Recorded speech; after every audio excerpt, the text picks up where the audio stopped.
चलो, क्वेश्चन कौन सा लेना है पहले? 10। भाइयों बातें मत करो।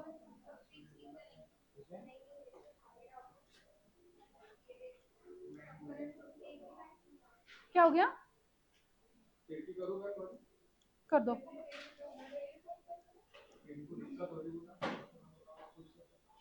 प्रेम को दिक्कत हो रही? किस चीज की दिक्कत हो रही प्रेम? हवा आने से त्रास है? ओ माताओ, ओ मैडम लोग क्या कर रहे हो ये? डिस्कस क्यों करना पड़ता है जब मैं बता ही रही हूँ? फिर डिस्कशन का क्या मतलब है? अगर एक हाथ का पॉइंट ऑफ व्यू समझ लोगे तो आपस में ही कर लेना था ना, सबके पॉइंट ऑफ व्यू समझ लेना था और आपस में ही सॉल्व कर लेना था। मेरी जरूरत क्या है? हाँ तो फिर इतने कंफ्यूजन क्यों कर रहे हो लाइफ में?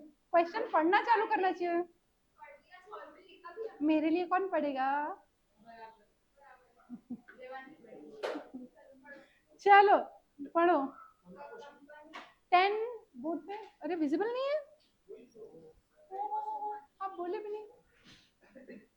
बोलना तो चाहिए ना, बोर्ड पे विजिबल नहीं है। मुझे लगा विजिबल है।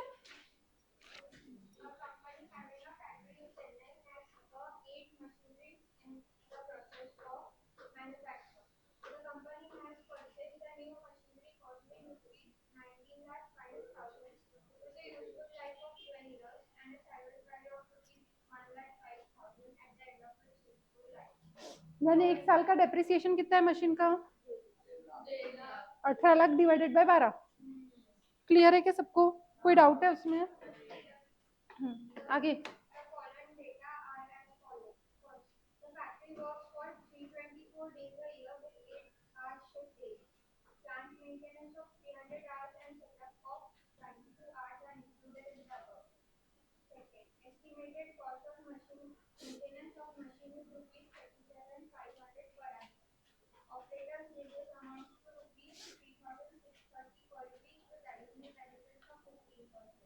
रुक जाओ रुक जाओ रुक जाओ रुक जाओ रुक जाओ रुक जाओ। अपने को न्यूज़पेपर रीडिंग नहीं करना है। The factory worker works for 324 days in a year with 8 hours shift daily. कितने घंटे काम कर रही है? 324 इंटू 8 कितना आ रहा? 2592। उसमें क्या क्या इंक्लूडेड है बोले? प्लांट का मेंटेनेंस आता है 300 घंटों का,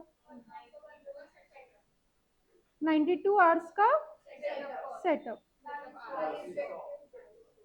कितने? 2200।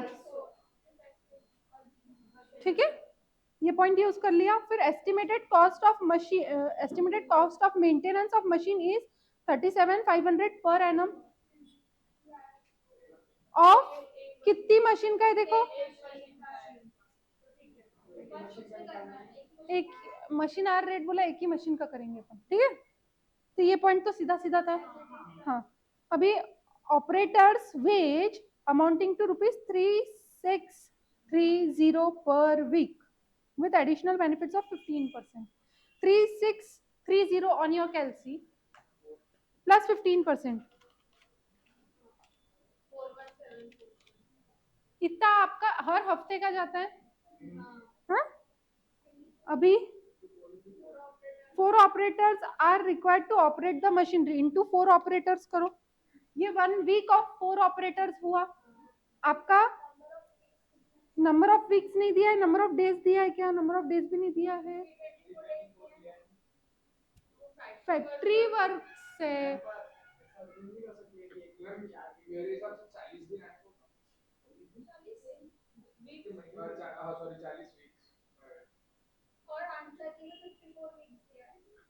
हाँ, अरे भैया रुको ना, रुको तो सही थोड़ा।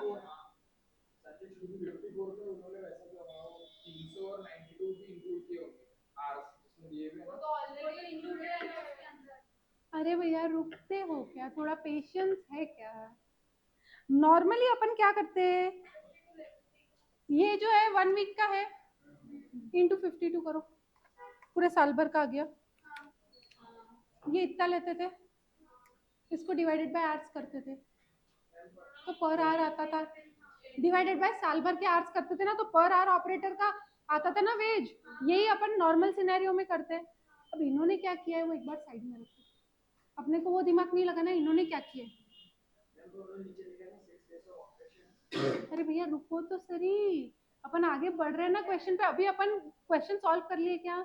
अभी अपन सिर्फ कैलसी पे समझ रहे हैं हर एडजस्टमेंट का कैसा होना चाहिए, क्या होगा आगे अपने को क्वेश्चन में बात बताई भी रही, तो उस हिसाब से अपन चलेंगे।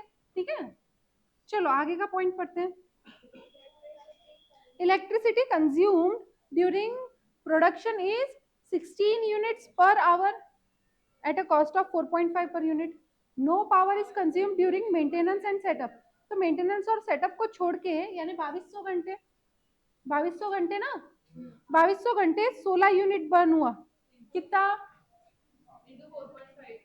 2200 घंटे 16 यूनिट बर्न हुआ, 35,200 आया क्या? 35,200 यूनिट। हाँ, 4.5 रुपए वाले तो इंटू 4.5, 1,58,400 कितने टाइम का आया? पूरे साल भर का आया। समझ में आ रही है बात? एक ही मशीन का, ठीक है। अभी एक मशीन का है कि कितनी मशीन का है ये अभी अभी अपने को पता है कि उसमें क्या बोला है। देखो, electricity consume during production is 16 units per hour at the cost of this. अब इसमें बताया क्या कितनी मशीन का है? नहीं बताया है तो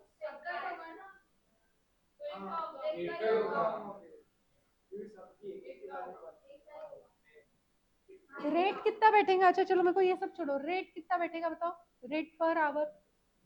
बहुत सिंपल है, 16 इंटू 4.5, हाँ 72 रुपीज का रेट। वो उतने घंटे करने की गरज है क्या? अपन डिवाइड भी तो उससे ही करेंगे, पर आवर ही पूछा है ना अपने को। डायरेक्ट भी कर सकते हैं, टोटल वापस गोल घूम के खाना रहा तो भी चलता है, सीधा सीधा खाना रहा तो भी चलता है। ठीक है, क्लियर है? अभी कैसे करना है वो अपन साथ में करेंगे।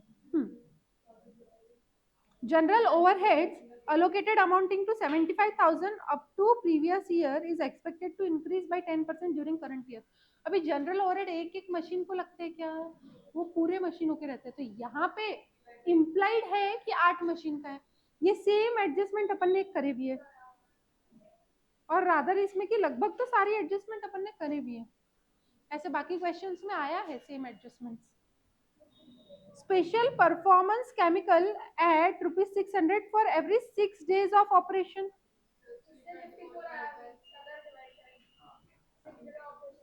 हाँ,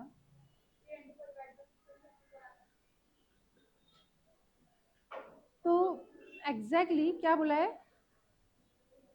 for every 6 days of operation, यानी ऑपरेशन के कितने दिन है? एक हफ्ते में 6 दिन तुम काम कर रहे हो। तुम साल भर में कितने दिन काम कर रहे हो? 324 दिन काम कर रहे हो। एक हफ्ते में 6 दिन काम कर रहे हो, यानी तुम 54 हफ्ते काम कर रहे हो। उनका डिसीजन जो है वो इरेशनल नहीं है, उसमें कोई रॉकेट साइंस नहीं है। पूरा अपन सब साथ में करेंगे ना, पूरा साथ में करेंगे ना जब पूरा क्लियर होगा। ठीक है, machine hour rate if setup time is productive और सेटअप टाइम इज अनप्रोडक्टिव। इस बार उसने यहाँ पे ट्विस्ट लाया। सेटअप टाइम कितना है? 92 आवर्स है। 300 तो मेंटेनेंस का था, 92 आवर्स। अगर 92 आवर्स प्रोडक्टिव है तो डिवीजन में सब 2292 हो जाएगा, डिवाइडेड बाय सिर्फ 2200 नहीं रहेगा आवर्स, 2292 आवर्स से डिवाइड करना पड़ेगा। पर अगर अनप्रोडक्टिव है तो 2200 से डिवाइड करना पड़ेगा। समझ में आया क्या? तो पहले तो एनुअल कॉस्ट टोटलिटी में निकालने का, आखिरी में उससे डिवाइड करने का। अनप्रोडक्टिव रहा तो कितने से? 2200 से, और प्रोडक्टिव रहा तो 2292। क्लियर है? साथ में करेंगे। चलो कहाँ गया अभी मेरे को क्वेश्चन? अच्छा बताओगे क्या? मैं ले लेती हूँ। क्या है क्वेश्चन नंबर 10? पेज नंबर बताओगे क्या प्लीज?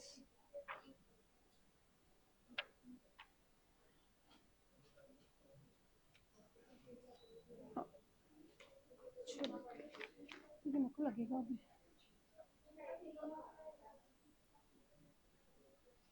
हाँ, क्या हो गया आपस में, क्यों की चलती है तुम लोगों की? चलो क्वेश्चन नंबर 10।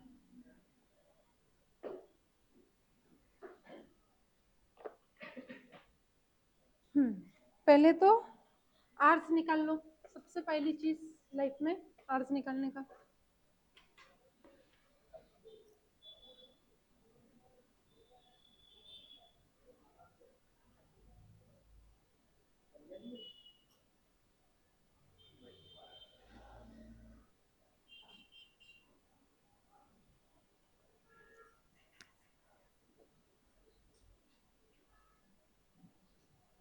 ये प्रोडक्टिव था कि अनप्रोडक्टिव था ना?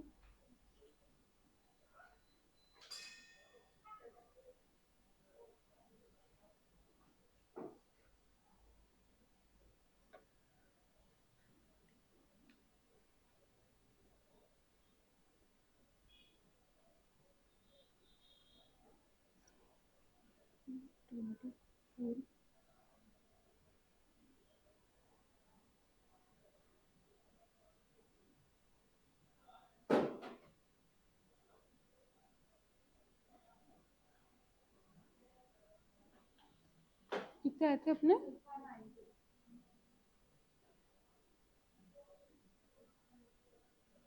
यहाँ तक कि सबको सब क्लियर है क्या?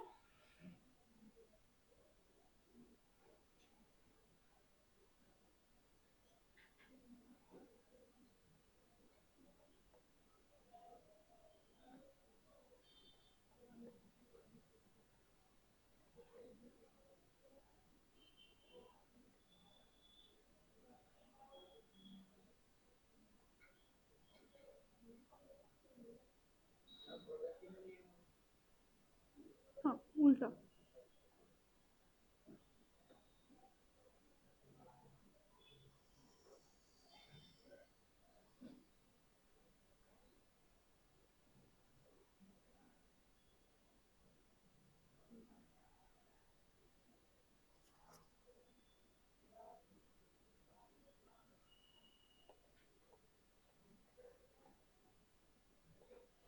ये आपका डिनोमिनेटर निकल गया, ठीक है?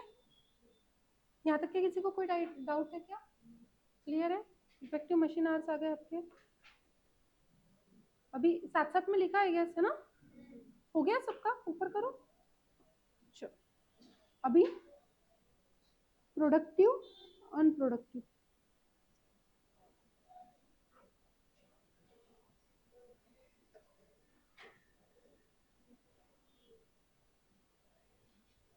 पर्टिकुलर। सबसे पहली चीज, पहला पॉइंट किसका दिया है? डेप्रिसिएशन।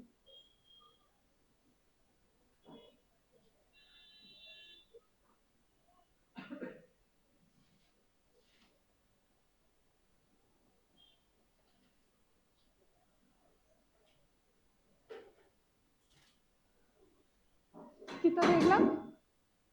1.5 लाख?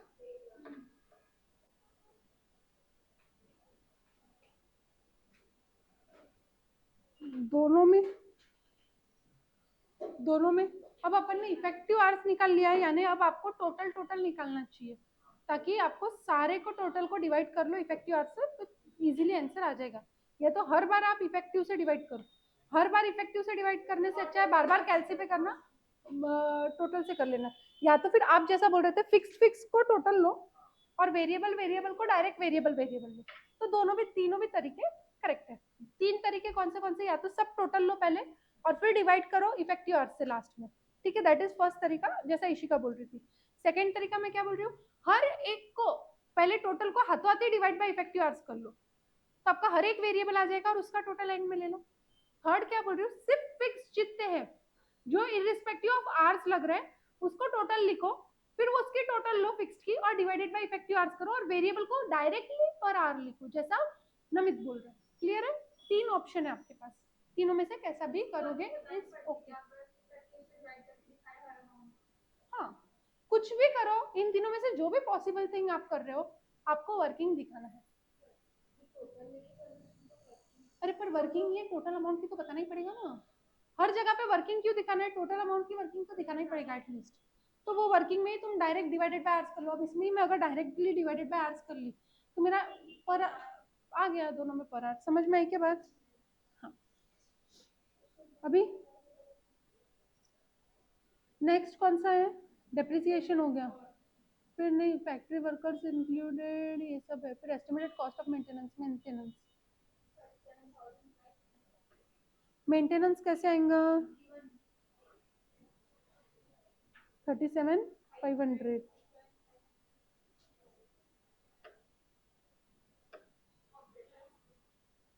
ऑपरेटर्स वेजेस,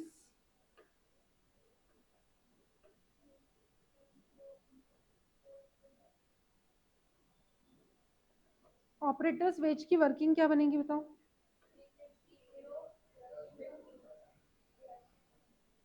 ₹3630 पहले तो इंटू 1.15 इंटू 1.15 क्यों किया? प्लस 15% करोगे फिर वो ब्रैकेट दोगे, उससे अच्छा 1.15 कर लो। एक ही बात है, हाँ या नहीं? सबको समझता है ना? प्लस 15% यानी 1.15 से मल्टीप्लाई करना। हाँ, इंटू क्या है? 4 ऑपरेटर्स, ये आपका आया एक हफ्ते का पर वीक। अभी इंटू वीक्स कैसे करोगे? इंटू 300 एंड कितने 24 डेज है ना, 324 डिवाइडेड बाई 6 डेज। ठीक है, ये समझा क्या? हाँ हाँ करेंगे ना। ये जो आया होल डिवाइडेड बाई 8, समझा क्या?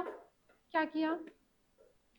3630 आपको दिया है, रुपीज लगेगा पर ऑपरेटर, और उनको बेनिफिट मिलेगा 15% का उसके ऊपर। तो आप पहले तो टोटल निकाल लो। 4 ऑपरेटर का into 324 divided by 6 divided by 8, कितना आया amount?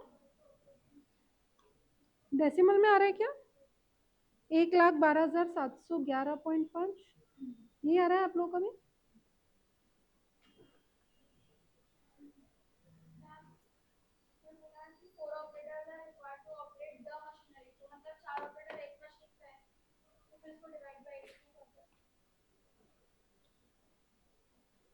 Four operators are required to operate the machinery.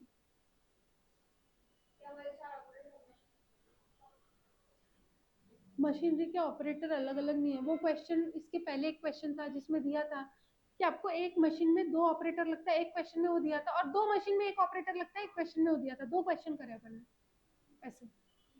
तो इसमें क्या बोला है? कितनी मशीन पे नहीं बोला है, तो अपन अज्यूम करेंगे कि 8 मशीन पे लग रहा है। द मशीनरी यानी वो जो ऑपरेटर है, वो जो 4 ऑपरेटर है, वो पहली मशीन भी चला रहे, वो दूसरी भी चला रहे, वो तीसरी भी चला रहे। पहली मशीन को चालू करके दूसरी मशीन पे गए, उसको चालू किया, फिर तीसरी मशीन। 4 जने हैं, चारों ने एक एक मशीन के प्लग दबाए, फिर राउंड 2 में गए, दूसरी मशीन के एक एक प्लग दबाए। ऐसा उसका सेंस है। समझ में आया क्या? समझ में आ रही है क्या बात? तो 4 ऑपरेटर 8 मशीन के अगेंस्ट है बेसिकली। तो आप 4/8 भी कर सकते हो उसको। ये अजम्पशन नहीं है इसमें, क्योंकि कुछ बोला नहीं है।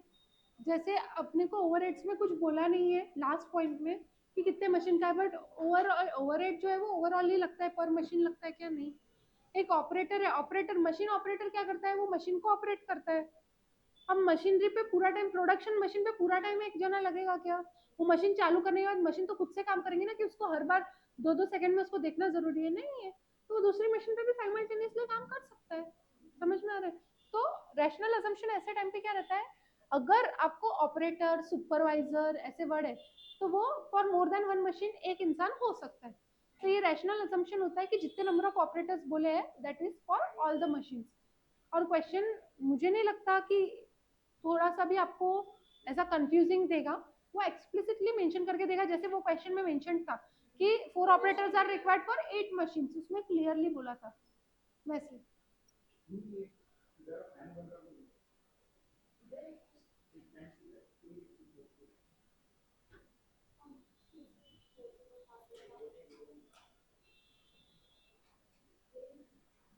हाँ वही होगा।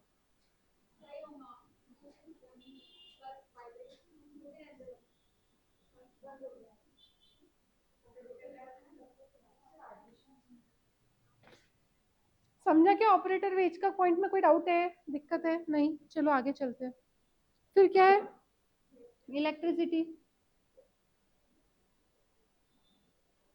अभी इलेक्ट्रिसिटी का पॉइंट में एक खाली ये कंफ्यूजन है, तुम एक मशीन लोगे कि 8 मशीन लोगे? यहाँ पे तो और कुछ भी नहीं है कंफ्यूजन। यहाँ तक ये क्लियर है क्या?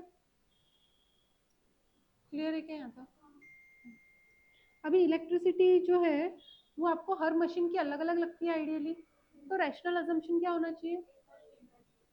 वो लोग चाहे 8 ले रहे हो चाहे 1 ले रहे हो, अपने को 1 लेना है। क्लियर है? क्लियर है क्या? अभी इलेक्ट्रिसिटी का कैसे आएगा? देखो क्या बोला है, consume during the production is 16 units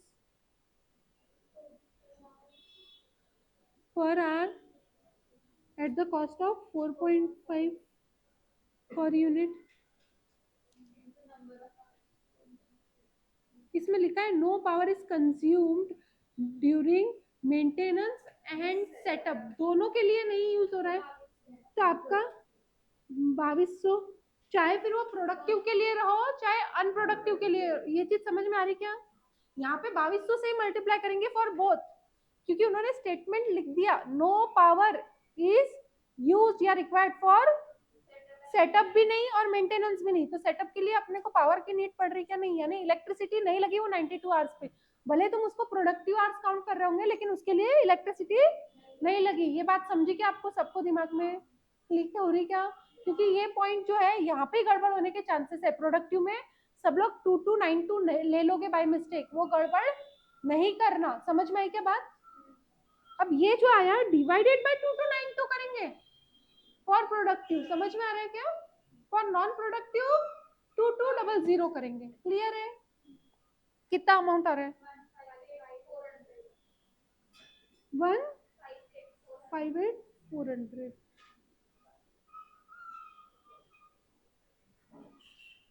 next क्या है? ये तो बहुत सिंपल है, 70,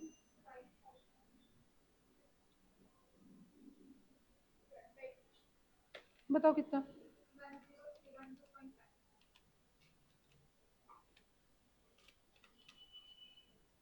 10312.5।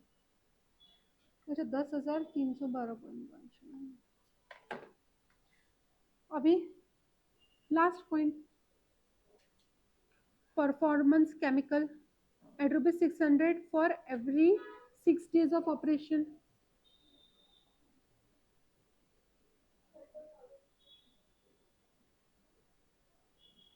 क्या करेंगे?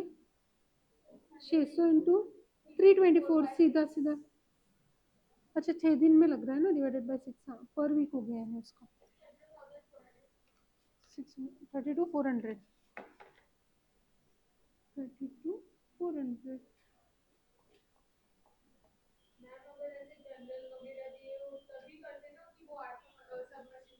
हाँ, अभी देखो ओवरहेड जो है वो अपन सब मशीन पे रिकवर करेंगे। ओवरहेड जो है वो सब मशीन पे रिकवर करेंगे। जैसे आपने कल क्वेश्चन देखा था, P1 P2 एक्स और वाई दो प्रोडक्ट थे, तो P1 अपन एक्स के ओवरहेड्स के लिए भी ले रहे थे और वाई के ओवरहेड्स के लिए भी ले रहे थे। एक्स के लिए P2 भी ले रहे थे और वाई के लिए P2 भी ले रहे थे, दोनों में दोनों ले रहे थे। दैट मीन्स क्या है, एक्स का ओवरहेड जो है वो दोनों प्रोडक्शन डिपार्टमेंट को लग रहा है, यानी दोनों मशीन्स को लग रहा है जो प्रोडक्शन डिपार्टमेंट में यूज हो रही है, तो हर मशीन को वो ओवरहेड लग जाता है। समझ में आया? इसीलिए वो ओवरहेड जो टोटलिटी में होता है वो हर मशीन को डिवाइड होता है। अपन वही चीज करते आ रहे हैं बट अपने को पता नहीं है कि अपन वही चीज करते आ रहे हैं। ऑपरेटर्स वेजेस, हाँ ऑपरेटर्स वेजेस, हाँ ऑपरेटर वेजेस भी अपन सारी मशीन्स पे अज्यूम करेंगे अगर दिया बनी है। और चाहिए तो आप एक अजम्पशन नीचे लिख लो कि भाई ऑपरेटर्स वेजेस अज्यूम, बताओ टोटल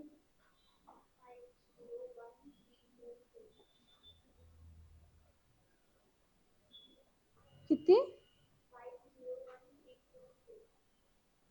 22।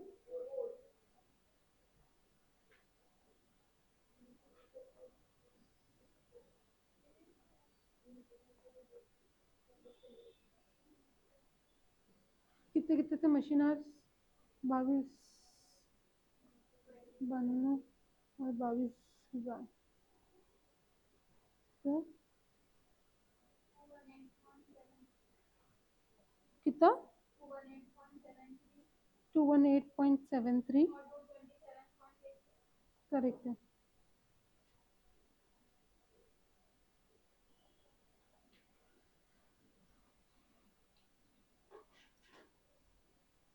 समझा क्वेश्चन? क्या टफ लगा था इसमें?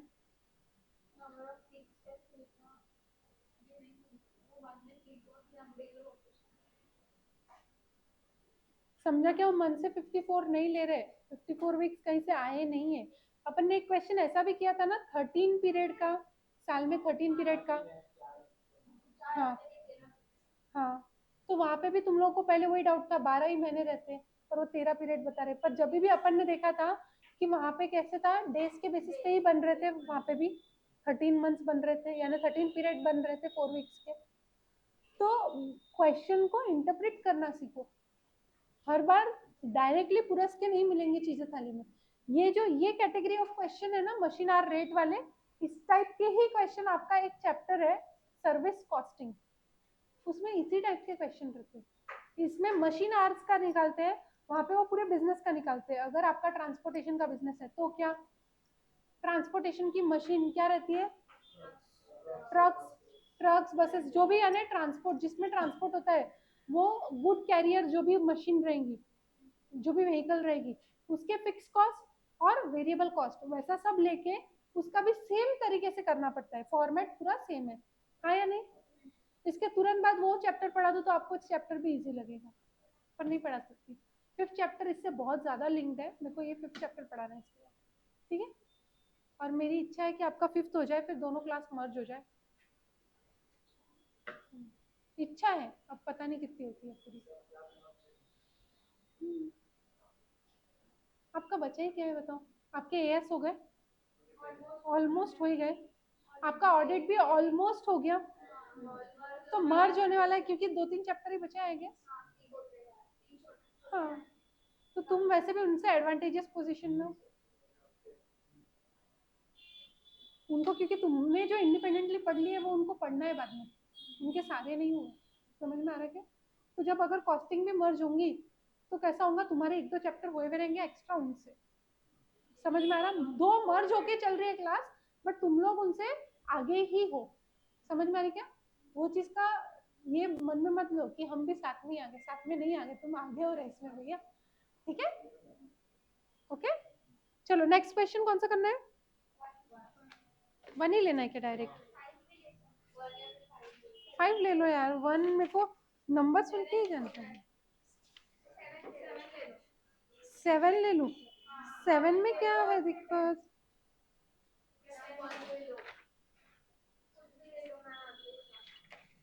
5 ले लेते हैं पहले।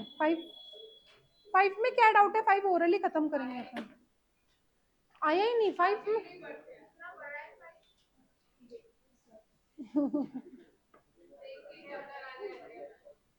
कहाँ का है क्वेश्चन? आरटीपी का है भैया, पेपर में आएगा क्या? निग्लिजिबल चांसेस, सिमिलर आ सकता है छोटा सा, एग्जैक्ट सेम नहीं आएगा। ये आपको प्रैक्टिस के लिए है इतना क्वेश्चन। चलो पेंसिल लो हाथ में और 5 का मार्किंग करते जाओ, क्योंकि 5 अपन राइटिंग में नहीं कर रहे, ठीक है? अरे बहुत सिंपल है, तुम लोगों को खाली लेंदी दिख रहा है, बाकी है बहुत सिंपल। देखो भाई मेरे, सुनोगे फिर लगेगा, ठीक है? फर्स्ट कैटेगरी जो तुमने अभी तक पढ़ी है, क्या पढ़ी है? रीडिस्ट्रीब्यूशन, वही है, कुछ भी नहीं है उसमें, बस रीडिस्ट्रीब्यूशन करते जाना है, करते जाना है। वो मैं यहाँ पे क्लास में कर रहा हूँ तो मेरा क्लास का पूरा टाइम चला जाएगा, ठीक है? चलो, एसए लिमिटेड हैज 3 प्रोडक्शन, कौन से प्रोडक्ट है? And 3 service departments. तो बेसिकली 3 प्रोडक्शन डिपार्टमेंट हो गए, 3 सर्विस डिपार्टमेंट हो गए। इंजीनियरिंग डिपार्टमेंट सर्व्स, यानी पहला सेकंड वाला आपका सर्विस डिपार्टमेंट जो है वो, दो को ही देता है M1 M2 को, ठीक है। Relevant information related to production X and product X and Y are as follows. Product X बोले M1 जो है कौन सा है M1, इसको मैं P1 लिखती हूँ, इसको P2 लिखती हूँ, इसको P3 लिखती हूँ और ईज, ठीक है, M1 M2 और A1 को। तो आपको M1 M2 A1 में आपको दे दिया कितने कितने घंटे काम होता है। बोले M1 और M2 मशीन इंटेंसिव है, वो टेबल से समझ में आ रहा, मशीन आवर्स दिए हुए, यानी मशीन आवर्स दिए हुए ना वहां पे। एक प्रोडक्ट को बनाने को एक्स को 10 घंटे M1 की मशीन में लगते हैं, वाई को 6 घंटे M1 की मशीन में लगते हैं। समझ में आ रही है बात? यानी समझो आप बुक मैन्युफैक्चरिंग हो, ठीक है। अभी क्या हो रहा है, प्रोडक्ट एक्स है आपका रजिस्टर्स, ठीक है, प्रोडक्ट एक्स है आपका रजिस्टर्स। तो रजिस्टर्स के लिए ये पहली मशीन जो है यहाँ पे पेपर प्रिंटिंग है ये, तो रजिस्टर्स के लिए पेपर प्रिंट होता है आपका रजिस्टर का लाइनिंग वाला M1 में, तो उसको 10 घंटे लगते हैं एक बुक का पेपर प्रिंट करने को, ठीक है, ये समझ में आ रही बात। और प्रोडक्ट वाई जो है वो है आपकी नोटबुक। नोटबुक रजिस्टर से छोटी होती है कंपैरेटिवली, इसलिए उसको थोड़ा कम टाइम लगता है पेपर प्रिंट करने को। समझ में आ रही है बात? क्वेश्चन समझ पा रहे हो आप लॉजिकली? हाँ, अभी तो रेलेवेंट इन्फॉर्मेशन बोला है, यानी अपन आगे पढ़ेंगे तो समझ में आएगा बजटेड है कि एक्चुअल है, ठीक है। हाल फिलहाल जो दिख रहा है वो बजटेड ही दिख रहा है। अभी प्रोडक्ट टैक्स जो है वो M2 में, अब क्या हो गया, आपने पेजेस तो प्रिंट कर लिया, अब क्या करोगे, उसका कवर प्रिंट करोगे, कवर प्रिंट करोगे, तो ये जो है पेजेस का सॉफ्ट बोर्ड प्रिंट करने को लग रहा है, कवर प्रिंट करने को लग रहा है 4 घंटे इसमें और 14 घंटे उसमें, क्योंकि नोटबुक में शायद कुछ कस्टमाइज्ड कवर बना के दे रहे होंगे, इसलिए 14 घंटे, ठीक है। अभी A1 क्या है, ये बाइंडिंग डिपार्टमेंट। बोले तुमने कवर बना लिया नोटबुक का और रजिस्टर का, रजिस्टर के पन्ने बना लिए, उसका भी कवर बना लिया, अभी तुमको करना क्या है, उसको बाइंड करवाना है। तो बाइंडिंग के लिए लेबर को लगाया, लेबर जो है वो सुई धागे से बाइंड कर रहा है प्रॉपर। आपकी बुक्स में जनरली सुई धागे से बाइंडिंग करी हुई रहती है, या तो स्पाइरल रहेगी, स्पाइरल भी इंसान हाथ से कर रहा है, ऐसा समझेंगे। स्टेपल भी, मतलब कहने का मतलब मोर और लेस जो है वो मैन्युअली कर रहा है, ठीक है, तो वो बाइंडिंग कर रहा है। अभी देखो प्रोडक्ट एक्स यानी आपके रजिस्टर को कम घंटे लग रहे हैं, आपकी नोटबुक को ज्यादा। क्यों? नोटबुक का आपका कवर जो है वो कस्टमाइज है। नोटबुक का कवर यानी आप जो ये वापरते हो डायरीज, उसके कवर कैसे आते हैं, एकदम थिक आते हैं कि नहीं आते, थिक आते हैं ना, कुशनी कवर्स आते हैं उसके, तो वो उसको बाइंड करने को ज्यादा मेहनत पड़ती है, इसलिए उसको ज्यादा घंटे लग रहे हैं। फिट हो रहा है एग्जाम्पल? अभी तक आपकी बात फिट हो रही है? अभी आपको बोला है budgeted overheads, budgeted overhead cost for the year. बोले इनडायरेक्ट वेजेस इतनी है और कंज्यूमेबल सप्लाईज इतना है, M1 को इतना लग रहा है, M2 को इतना लग रहा है, A1 को इतना लग रहा।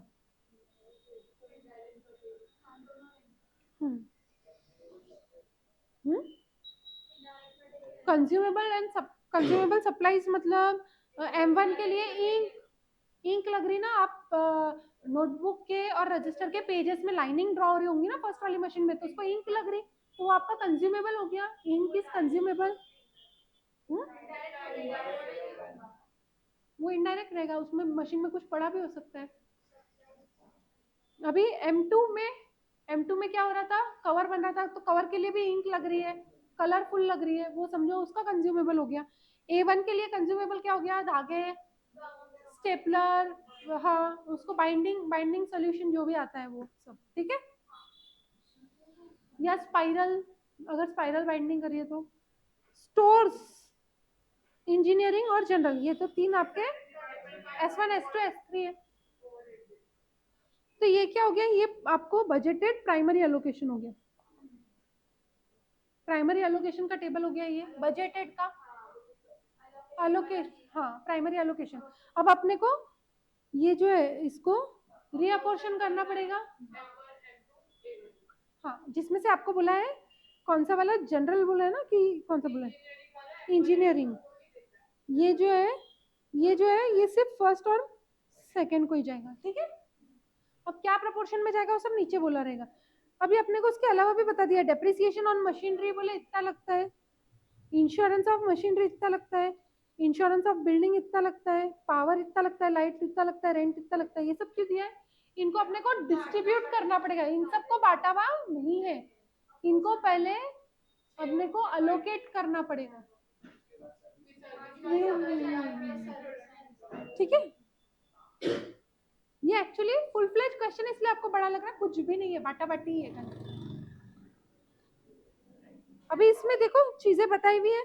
Total building insurance cost for M1 is 1/3 of annual premium. बोले इसमें का जो बिल्डिंग M1 का है वो 1/3 है, M1 का 1/3 है, तो बचा कुछ बाकी सबका है। ठीक,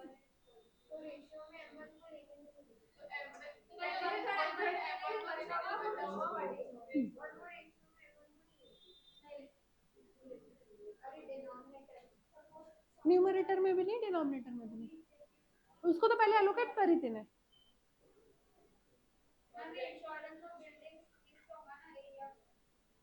नीचे दिया हुआ है क्या डेटा, है ना? हाँ, बस फिर अपन आएंगे ना।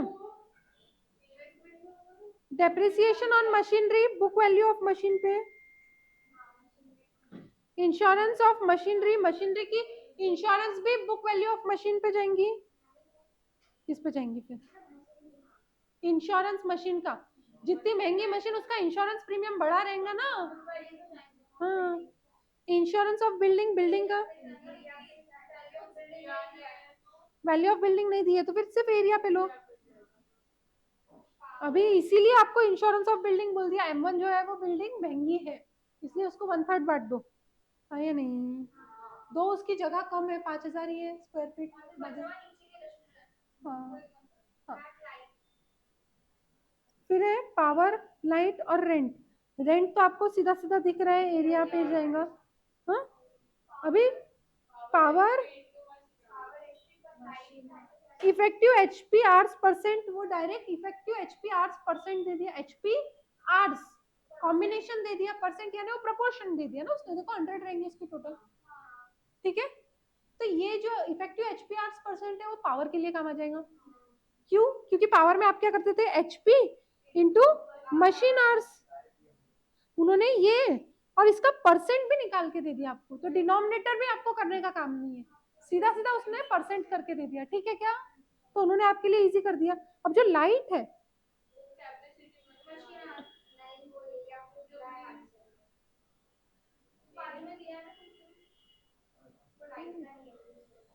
वो रेंट का है, रेंट का अपन देखेंगे। अब लाइट का क्या करेंगे? लाइट का आपको जाना चाहिए वैसे तो, नहीं, पावर कैपेसिटी वगैरह वो सब कंसिडर होता है। लाइट पॉइंट तो आपका नॉन प्रोडक्टिव जगह पे भी हो सकता है लाइट पॉइंट, आया नहीं? तो लाइट आइडियली एरिया पे जाना चाहिए, मैं चेक करके सारे कंफर्म करूंगी, बट अभी के हिसाब से मेरे हिसाब से लाइट एरिया पे जाना चाहिए, एरिया पे ही दिया है, क्योंकि और कोई लॉजिक है नहीं ना। देखो आप प्रोडक्शन लेबर आवर्स पे कर सकते क्या? नहीं, क्योंकि नॉन प्रोडक्टिव आवर में क्या आपका जो एम्प्लॉय है वो अंधेरे में बैठा है, बिना फैन के बैठा है क्या? नहीं, लाइट यानी क्या है, आपका प्रॉपर इलेक्ट्रिसिटी है भैया, वो तो हर इंसान को लगने वाली चीज है, तो वो तो सब जगह पे लगेंगी। एरिया पे अपन क्यों कर रहे हैं? जो जिसकी ज्यादा बड़ी एरिया उस पर ज्यादा प्लग पॉइंट्स होंगे, उस पर ज्यादा लाइट पॉइंट्स लगे होंगे, क्योंकि समझ में आ रहा है? ये रूम जितना बड़ा है इसमें कितनी है, 1 2 3 4 5 लाइट लग रही। अब वो रूम अगर छोटा है तो उसमें 3 लाइट में ही काम हो जाएगा। तो प्लग पॉइंट्स किस पे डिपेंड कर रहे हैं कि कितने पॉइंट्स है लाइट पॉइंट्स, क्यों, कितनी साइज की जगह है, बड़ी जगह है तो फिर ज्यादा लाइट लगेंगी, छोटी जगह है तो कम लाइट लगेंगी, ये बेसिक लॉजिक से करना है। ठीक है, इसीलिए, और कोई रैशनल बेसिस नहीं दिया। अगर लाइट पॉइंट्स दिए रहते, आपको 1 2 क्वेश्चन में दिए थे लाइट पॉइंट्स, लाइट पॉइंट्स यानी ये कितने पॉइंट्स छोड़े हुए लाइट के लिए, वो पॉइंट्स को लाइट पॉइंट्स बोलते हैं। ठीक है, तो अगर लाइट पॉइंट्स दिए हुए हैं तो वो एक्यूरेट बेस है, अगर वो नहीं है तो एरिया को लेना पड़ेगा। ठीक है, लॉजिक समझा? क्लियर है? अभी रेंट में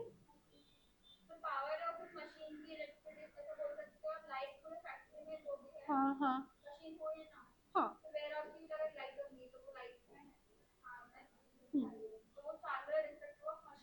हाँ, एक्चुअली पावर क्या रहता है, आप ये चीज समझो, पावर ना हमेशा एंड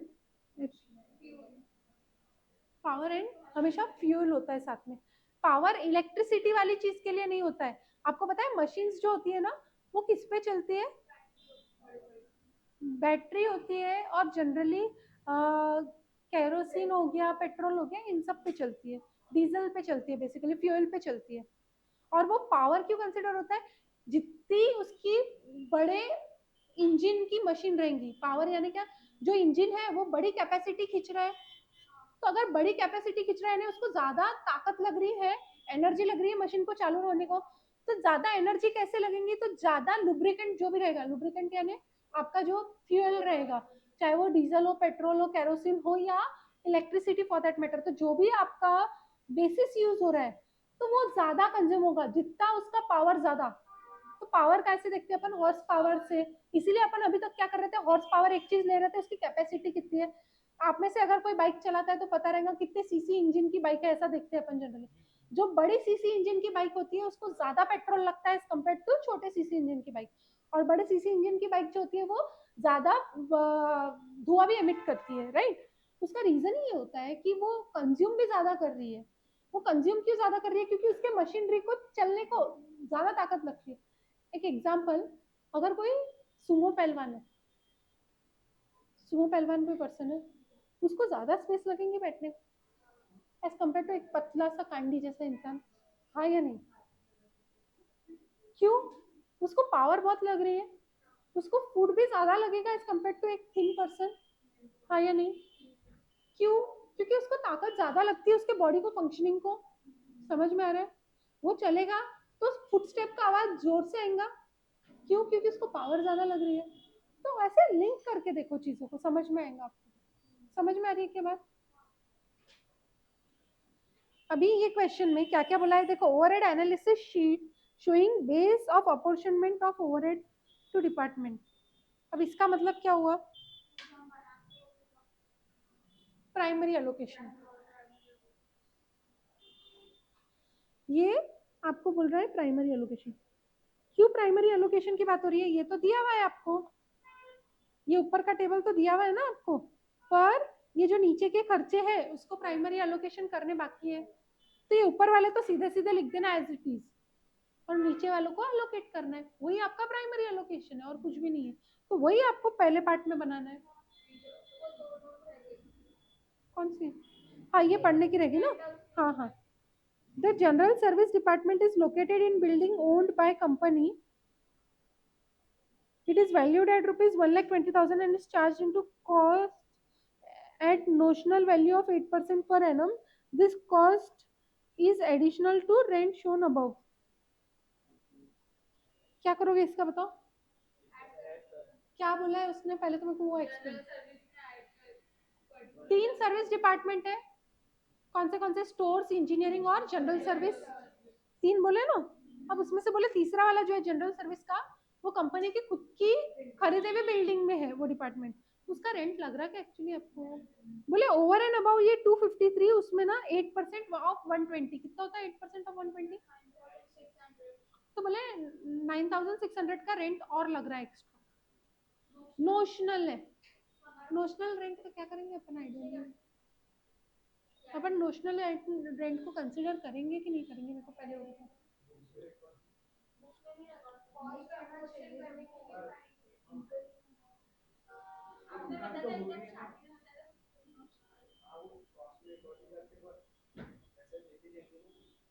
देखो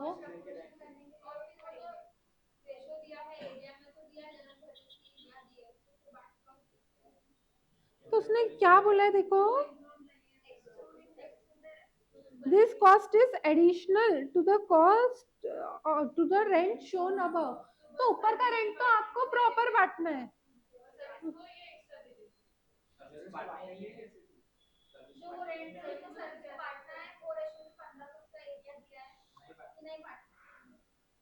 क्या क्या ओपिनियन है दो पहले मेरे को आपके ओपिनियन। मेरे हिसाब से, मेरे हिसाब से आपको ये इसलिए दिया है क्योंकि आपको बता रहे हैं आपकी खुद की खरीदे हुई बिल्डिंग है। तो अब ये 253,500 में जनरल सर्विसेज का कोई आना नहीं चाहिए आइडियली। तो जनरल सर्विसेज की ये 1500 को इग्नोर करना चाहिए मेरे हिसाब से, टोटल में भी कंसीडर मत करो और उसको प्रोपोर्शनेट बांटो भी मत। क्यों? क्योंकि रेंट आइडियली उसको लग रहा कि उतनी स्क्वायर फीट है उसकी जगह पर उसको कोई रेंट लग नहीं रहा, ठीक है। उसके अलावा अगर देखा जाए तो नोशनल रेंट जो है वो एक प्रकार का खर्चा ही है। अगर हमारे पास रहता नहीं था बिल्डिंग तो हम बाहर से खरीद के लाते थे, मतलब बाहर से रेंट पे लेते थे तो अपने को उसका उतना रेंट लग जाता था। हाल फिलहाल लग नहीं रहा लेकिन लग जाता था तो अपने को उसका खर्चा बढ़ जाता था। तो करना क्या चाहिए? अगर वो दे रहे हैं तो मेरे हिसाब से उसका जो एग्जैक्ट अमाउंट है वो एग्जैक्ट अमाउंट जनरल सर्विस में नोशनल रेंट बोल के डाल देना चाहिए। एक 20 का 8%, ठीक है। अभी मैं देखती हूँ एग्जैक्टली किया क्या। एक 20 क्यों दोगे भैया? एक 20 का कॉस्ट है बिल्डिंग का। ऐसा अज्यूम करो आपकी बिल्डिंग ही नहीं है तो आपको एक 20 के कॉस्ट की बिल्डिंग किसी ने 8% पे दी है, यानी 9,600 के भाड़े पे दी है किसी ने, तो आप भाड़ा कितना दोगे? एक 20 दोगे क्या? तो भाड़ा कितना लगाओगे, रेंट कितना चार्ज करोगे? 9,600। समझा? लॉजिक समझा? अब इन्होंने क्या किया है वो देखते हैं, ठीक है।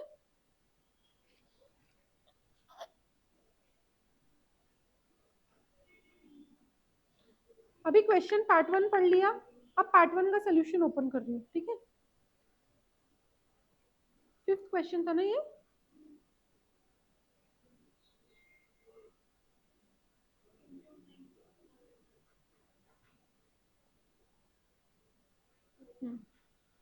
अभी इसको रोटेट कैसे करूँ? ऐसे कैसे देख लेते? अरे अरे अरे अरे अरे अरे मैडम मैडम, नहीं नहीं कोई बात नहीं, वो प्लग पॉइंट्स इंटरलिंक्ड है।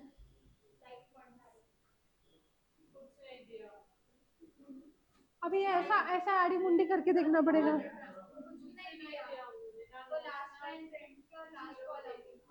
हाँ हाँ, सिर्फ रेंट नहीं देखना है भाई और बहनों, अपने को सब चीजें देखना है। आपने को सब पहले अपॉर्चुनिटी देखने हैं। देखो इनडायरेक्ट वेजेस, भाइयों बातें मत करो। इनडायरेक्ट वेजेस आपको क्वेश्चन में जो दिए वो सबकी लेना है, क्योंकि इनडायरेक्ट वेजेस है वो डायरेक्ट नहीं है। कंज्यूमेबल सप्लाईज आपके डायरेक्ट मटेरियल नहीं होते हैं इसलिए वो भी सब में लेते हैं, ठीक है। यहाँ तक कि सबको सब क्लियर है। डेप्रिसिएशन बोले capital value of machine, capital value of machine यानी क्या है? बुक वैल्यू ही रहेंगी, हाँ या नहीं? 24 18, हाँ ना, मैं भी वही सोच रही यार, रोटेट कैसे करूँ ना। अगर मैं रोटेट भी करूँ इसको तो भी वो स्क्रीन ऐसे ही जाएगी। मैं मेरे यहाँ पे भी रोटेट करूँ तो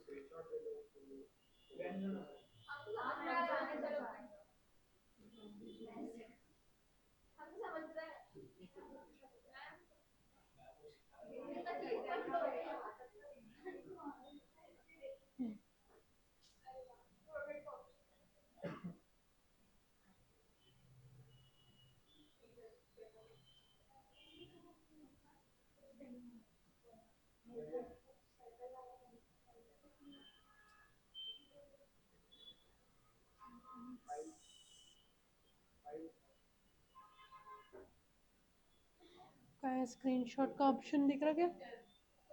कहाँ पे?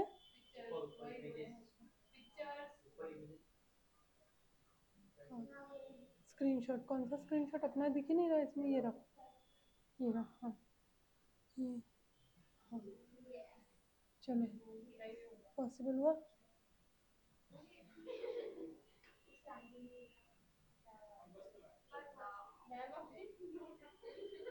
हाँ ठीक है ना, नोट तो मैं रीड कर दूंगी ना, उसमें क्या बात है। विजिबल है? विजिबल है? चलो देखो, indirect wages as it is है, allocation given, consumable supplies allocation given, ये दोनों आपके एज इट इज है। अरे भैया सॉरी, अब इसको लिखने का ऑप्शन है, जाने तो इसको लिखते भी नहीं है। अब आप इसमें देखो, मैं इसमें देखती हूँ और अपन साथ में डिस्कस करते हैं, ठीक है। कहाँ पे देख रहे हैं वो आप अपने आप ही समझ जाना, मैं कहाँ का देख के बोल रही हूँ, ठीक है। अभी ये तो रोटेट नहीं हो सकती, इसका कोई इलाज नहीं है। इनडायरेक्ट वेजेस अलोकेशन है, कंज्यूमेबल सप्लाईज अलोकेशन है, depreciation, capital value of machine लिख रहा है। कैपिटल वैल्यू ऑफ मशीन मतलब क्या होता है भैया?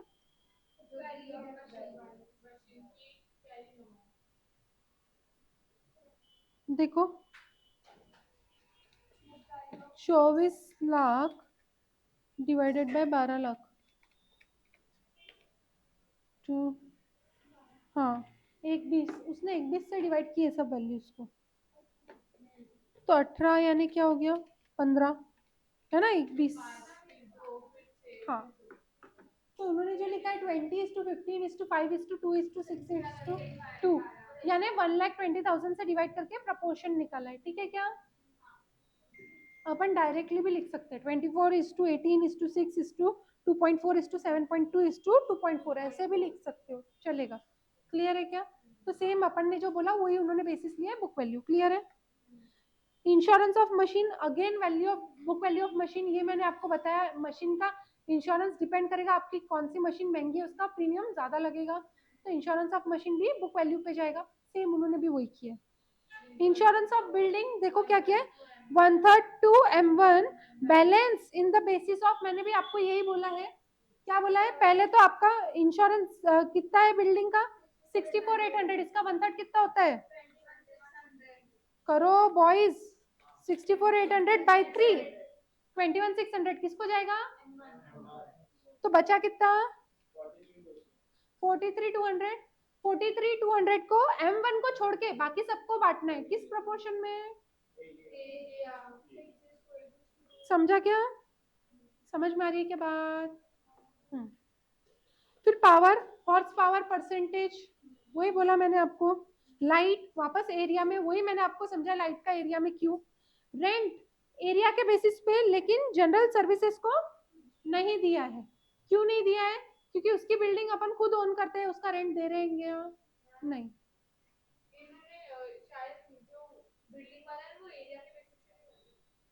क्या? कौन सा बिल्डिंग? एरिया के बेसिस पे है ना, बैलेंस एरिया बेसिस। हाँ एरिया के बेसिस पे।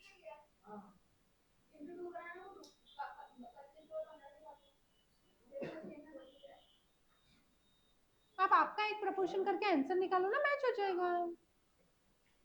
उन्होंने भी वही किया है, आपको भी वही करना है। अब नोशनल रेंट की बात रही, नोशनल रेंट कंसिडर करना है नहीं करना है, ये दो चीजें। एक तो नोशनल रेंट कंसिडर करना चाहिए ताकि आपको क्लैरिटी ऑफ पिक्चर मिलता है, लेकिन नोशनल रेंट आइडियली आपका कोई खर्चा नहीं है, तो अपन कॉस्ट में कंसिडर करेंगे क्या? नहीं, ठीक है। उसको अपन अकाउंट्स में कंसिडर करते हैं पर अपन कॉस्ट में उसको कंसिडर नहीं करते। हाँ नोशनल रेंट अकाउंट्स में कंसिडर होगा, आपको आएगा बाद में, सीखोगे। बचपन का अकाउंट्स अलग होता है थोड़ा, बड़े होने के बाद अकाउंट्स थोड़ा सा बदल जाता है, ठीक है। बचपन में अपने को सिखाया जाता है नंबर 0 से स्टार्ट होता है, फिर बड़े होने के बाद अपने को पता चलता है कि माइनस भी नंबर्स होते हैं, फ्रैक्शंस भी होते हैं, डेसिमल्स भी होते हैं, इरेशनल नंबर्स भी होते हैं, इमेजिनरी नंबर्स भी होते हैं। एग्जैक्टली, समझ में आया क्या? वैसे ही रहता है अपना, सच बदलते जाता है एज के साथ साथ, ठीक है। तो ये फर्स्ट वाला पार्ट समझा क्या सबको? कुछ भी नहीं है, प्राइमरी डिस्ट्रीब्यूशन है। हाँ सेकेंड वाला पार्ट क्वेश्चन पढ़ो, prepare a statement showing allocating service department overheads to production department ignoring the apportionment of service department cost among service departments. यानी आपस में बाटा बाटी नहीं करना है, आपस में, हाँ आपस में बाटा बाटी नहीं करना है, यानी हर एक सर्विस डिपार्टमेंट का डायरेक्ट प्रोडक्शन डिपार्टमेंट में जाएगा खर्चा। पर अब मेरे को बताओ क्या बेसिस पे बांटोगे? कौन से रेशियो पे? तो वही आपको समझना है बेसिकली। अब देखो आपको एक चीज बोल दी उन्होंने, इंजीनियरिंग डिपार्टमेंट वाला जो है वो M1 और M2 को ही बटेगा, A1 को नहीं बटेगा। लॉजिकल है, इंजीनियरिंग वर्क्स काय पे होते हैं? मशीन पे होते हैं। इंजीनियरिंग वर्क्स काय पे होते हैं? मशीन पे होते हैं, इसीलिए वो A1 को अलोकेट नहीं करने को बोल रहे हैं। A1 क्या कर रहा है? लेबर आवर्स के बेसिस पे कर रहा है, हाँ या नहीं? A1 डिपार्टमेंट जो है वो आपका लेबर इंटेंसिव डिपार्टमेंट है, तो इंजीनियरिंग वर्क्स वाली चीजें लेबर को क्यों बांटेंगे? तो वो सिर्फ मशीन को बांटेंगे। किस प्रपोर्शन में बांटेंगे? मशीन आवर्स में बांटेंगे। आपको दिया है देखो कैपेसिटी मशीन आवर्स की, उस बेसिस पे बांटेंगे। मैं सेकेंड पार्ट आंसर का बोल रही हूँ, आपको क्या करना है? आपको आपका जो इंजीनियरिंग सर्विस है, यानी S2 जो है, S2 कौन सा है, सर्विस डिपार्टमेंट में इंजीनियरिंग सर्विस, उसका टोटल क्या है 3,59,00,000, नहीं सॉरी 3,59,240, 3,59,240 जो है उसको कैसे डिस्ट्रीब्यूट करना है M1 और M2 में, क्या प्रपोर्शन में, 40:50। समझ में आ रहा है? 40:50 कहाँ से देख के बोल रही हूँ, बताओ मेरे को जल्दी। एग्जैक्टली क्यों, क्योंकि वो सिर्फ मशीन पे डिवाइड हो रहा है, क्योंकि M1 और M2 पे ही काम कर रहा है, यानी सिर्फ मशीन वाले इंटेंसिव जगह पे ही काम कर रहा है, तो मशीन आवर्स के बेसिस पे बटेगा। समझ में आई क्या बात, बात समझ में आ रही है? जब कुछ नहीं दिया है तो ऐसे अपने को लॉजिक ढूंढना पड़ता है। क्लिक हो रहा है? तो सबसे पहले किसको बांटोगे, इंजीनियरिंग वाले को, सबसे पहले किसको बांटोगे, इंजीनियरिंग वाले को, फिर बचा क्या, स्टोर्स और जनरल, दो बचे सर्विस डिपार्टमेंट। अब उनको कैसे बांटोगे,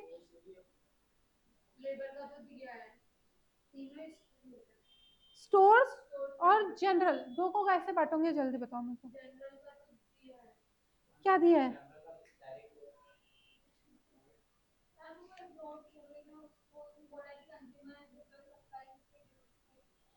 the value of issue of materials to production departments are in same proportion as shown above for consumable supplies.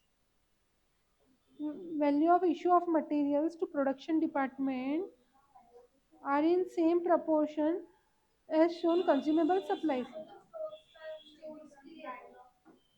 Stores यानी क्या रहता है, अपन ने अभी चैप्टर 2 में देखा, स्टोर्स यानी क्या, वेयर हाउस, वेयर हाउस जहाँ पे आपका मटेरियल कंज्यूमेबल सब पड़ा है, तो बोले उसमें से कंज्यूमेबल उठा उठा के तुम दे रहे तीनों डिपार्टमेंट को, तो किस प्रपोर्शन में दोगे, जिस प्रपोर्शन में कंज्यूमेबल गए हैं, कि कौन से प्रपोर्शन में, 252:364:84, कहाँ से देख के बोल रही हूँ बताओ जल्दी से, M1 M2 A1 के कंज्यूमेबल सप्लाईज के बेसिस पे बोल रही हूँ। तो आपका स्टोर्स का भी हो गया, आपका इंजीनियरिंग का भी हो गया, अब बचा क्या है, जनरल ओवरहेड्स। जनरल ओवरहेड्स कुछ नहीं मिलता है तो ओवरहेड्स किस बेसिस पे बांटते हैं, आवर्स के बेसिस पे। तो अब कौन से आवर्स बच गए क्वेश्चन में जो वापरे नहीं है, labour hours, production direct labour hours, उस बेसिस पे अपन जनरल ओवरहेड्स को बांट देंगे। समझ में आ रही है क्या बात, हाँ या नहीं, हाँ या नहीं? उसका सोल्यूशन भी डिस्प्ले कर रही हूँ, एक सेकंड रुको, अब ये भी डब्बा आ रहा ही है।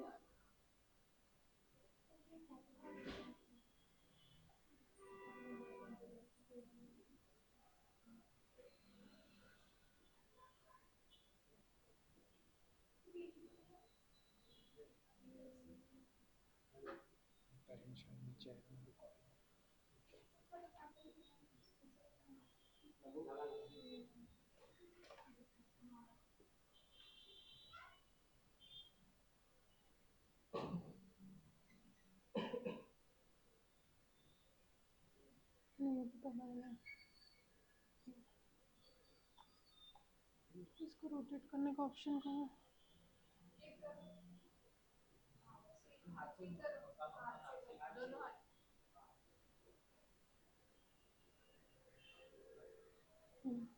देखो स्टोर्स का कंज्यूमेबल के इससे 126, 182, 42 ये कहाँ से लाया, वो एग्जैक्ट वैल्यू ऑफ स्टोर्स का प्रोपोर्शन बनाया, ठीक है।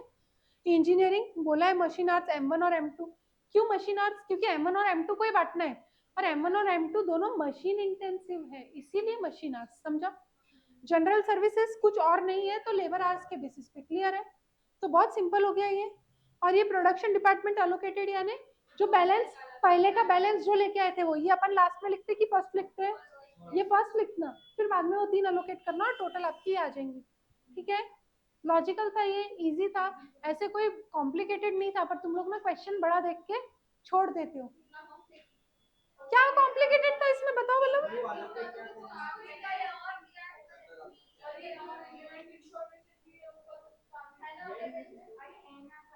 कौन सा पॉइंट का रेलेवेंस नहीं है बताओ मेरे को।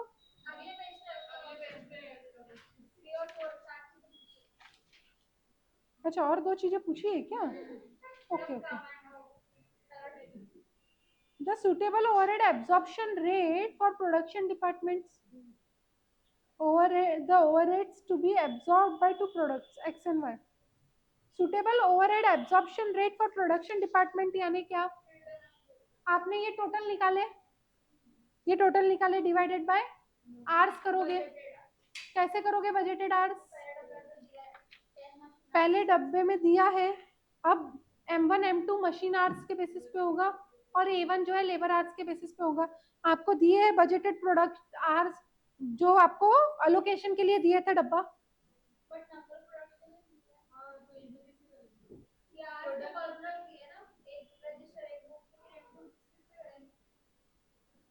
तो आपको बोला है क्या कहाँ पे कि किस पीरियड का पूछ रहे हैं, क्या पूछ रहे हैं? आपको डेटा जो दिया है वो आर्स है बाय डिफॉल्ट आपके.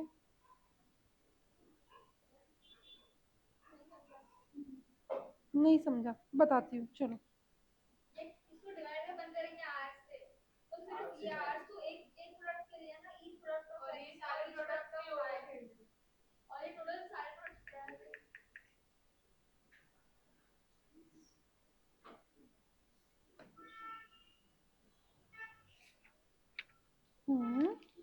आपकी बात मैं समझ रही हूँ, आप क्या बोलना चाह रहे हो.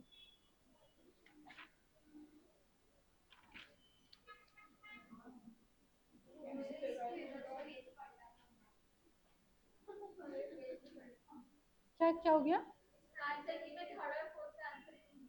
हाँ वो एक्चुअली क्या है, गड़बड़ हो गई है. कहाँ से? आरटीपी सितंबर 25. देखो आरटीपी सितंबर 25.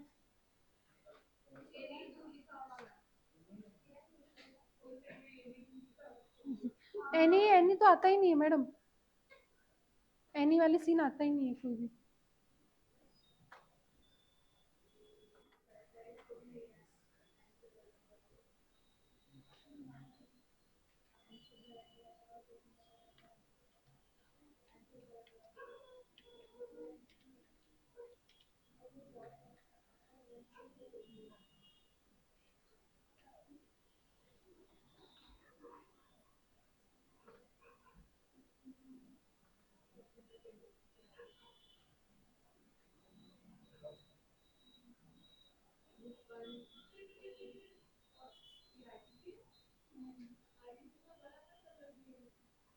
आरटीपी ऐसी ही आती है.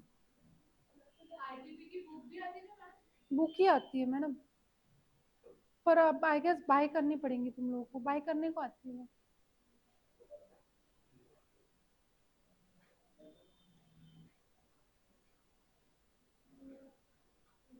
employee request cost joined by marginal descriptive. अरे सीक्वेंशियली रहता भैया, ये आ गया. क्वेश्चन इनकम्प्लीट है क्या कुछ ना? चलो क्वेश्चन तो इनकम्प्लीट नहीं है, यहाँ पे तो अपने को क्लिक कर दीजिए. क्वेश्चन 9 है ना.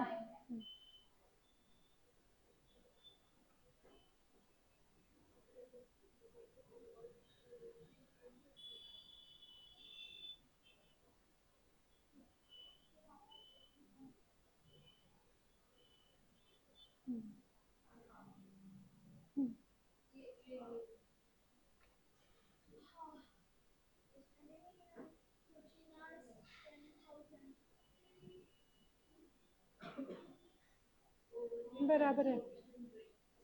ये मैं वही बोली थी but units over absorption under absorption कैसे निकाल रहे हैं?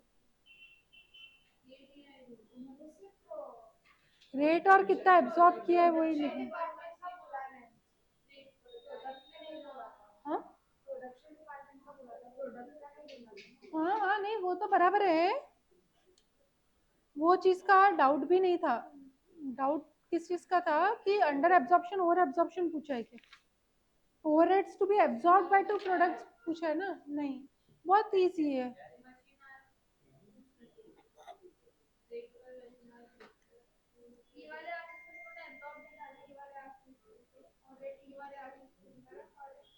क्या किया है उन्होंने? तो प्री डिटरमाइंड ही निकालना है ना. एब्जॉर्प्शन के लिए अपन प्री डिटरमाइंड नहीं लेते हैं ना. अरे ये प्रोडक्शन डायरेक्ट लेबर आवर्स ये सब आप बोल रहे हो एक्चुअल है?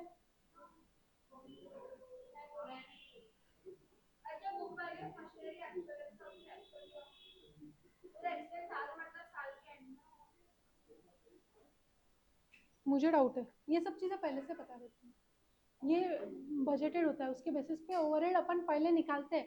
अपन ओवरहेड जो लेते हैं वो अलोकेटेड निकालते हैं ना, फिर उसको एब्जॉर्ब करते हैं ना। तो टोटल बजट जो टोटल आपके आए M1 M2 और A1 के, ये सब आपके बजटेड निकले ना पार्ट 2 का आंसर के बाद। हाँ बजटेड ही निकलते हैं हर बार। अपन बजटेड ओवरहेड को एब्जॉर्ब करते हैं, ये बजटेड का डेटा है सब पूरा ये आपको बजटेड बताया है। पर यूनिट कितना लगता है, ये पर यूनिट बजटेड कितना लगता है दिया है। ओवरहेड भी बजटेड ही निकाल रहे अपन, एक्चुअल नहीं निकाल रहे मैडम अभी तक। हाँ कितना खर्चा होता है उतना खर्चा अलोकेट करना है, एक्चुअल अभी तक कुछ भी नहीं किया अपन ने। हाँ तो अभी रिकवरी रेट कैसे निकालेंगे, तो बोले आपको M1 जो है वो मशीन इंटेंसिव है। इधर ध्यान दो प्लीज, M1 जो है वो मशीन इंटेंसिव है। तो आपका सेकंड टेबल में M1 का जो टोटल आया उसको मशीन आवर्स से डिवाइड करोगे 40,000 से। M2 भी मशीन इंटेंसिव है तो उसको भी 50,000 आवर्स से डिवाइड करोगे। अब A1 जो है वो लेबर इंटेंसिव है, इसको 3 लाख से डिवाइड करोगे। यही चीज मैं बोल रही थी, पर मेरे को ये था अंडर एब्जॉर्प्शन या ओवर एब्जॉर्प्शन। एक्चुअल का डेटा क्योंकि दिया नहीं है, पर अंडर एब्जॉर्प्शन ओवर एब्जॉर्प्शन पूछा भी नहीं उन्होंने। उन्होंने खाली पूछा एब्जॉर्प्शन का रेट बताओ और आप कितना एक प्रोडक्ट पे एब्जॉर्ब करोगे। यानी आपने ऐसा क्वेश्चन किया है बाइसिकल वाला, याद है, जिसमें डायरेक्ट मटेरियल डायरेक्ट लेबर दिया रहता था और कितने घंटे हर एक डिपार्टमेंट में लगे, वैसा बाइसिकल के जैसा। तो अब इसमें क्या है आपको बताया है ऑलरेडी। क्या क्या बताया है, बोले M1 का 10 घंटा लगता है तो 10 घंटा इंटू M1 का रेट जो आएगा वो, हाँ 4 घंटा इंटू M2 का रेट और 14 घंटे इंटू M3 का A1 का रेट। समझा क्या, ये X का हुआ, एक प्रोडक्ट ऑफ X का हुआ, और वैसे ही Y का दोनों का भी देना है। 6 घंटे इंटू M1 का रेट, ये रेट सेम रहेगा M1 M1। 14 घंटे इंटू M2 का भी रेट दोनों में सेम रहेगा। समझा क्या क्या करना है, लॉजिक समझ में आया क्या क्या करना है। ये आप पहले कर चुके हो, बाइसिकल वाला क्वेश्चन याद है क्या सबको, वैसा ही है, बस इसमें मटेरियल और लेबर नहीं दिया है, डायरेक्ट सिर्फ ओवरहेड ही पूछा है। समझा क्या, आपको क्या पूछा है, ओवरहेड कितने एब्जॉर्ब करोगे क्या रेट से, रेट बताओ आपका एब्जॉर्प्शन का, और तुम एक एक प्रोडक्ट पे एब्जॉर्ब बाय 2 प्रोडक्ट्स, कौन से प्रोडक्ट्स X और Y, यानी दोनों का एक एक का बताना है। समझ में आया, एक प्रोडक्ट ऑफ X बनाने को ओवरहेड कितने तुम एब्जॉर्ब करोगे, एक प्रोडक्ट ऑफ Y बनाने पे तुम ओवरहेड कितने एब्जॉर्ब करोगे, क्या रेट से एब्जॉर्ब करोगे वो आपको पता है। समझ में आया क्या, और एब्जॉर्ब भी अपन बजटेड के बेसिस पे ही करते हैं, वो कल अपन ने देखा कैसे, standard hours for actual output, वही निकाल के अपन एब्जॉर्ब करते हैं ना, कल लास्ट क्वेश्चन देखा ना, भूल गए क्या, होमवर्क था वो क्वेश्चन तो आया होगा आई प्रिज्यूम, उसका एक क्वेश्चन होमवर्क था 26 आई गेस। 26 वाला होमवर्क किसने किसने नहीं किया, क्यों नहीं किया, 26 वाला होमवर्क किसने किसने नहीं किया, उसमें बताने जैसा कुछ भी नहीं था। अब इसमें इजी जैसा कुछ भी नहीं है, अब बचा भी कुछ नहीं है क्या। अरे भैया सारे ही बड़े हैं, क्या करोगे।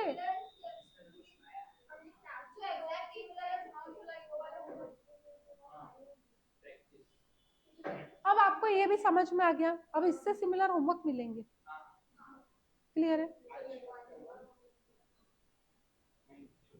आज के कल के होमवर्क क्या क्या थे,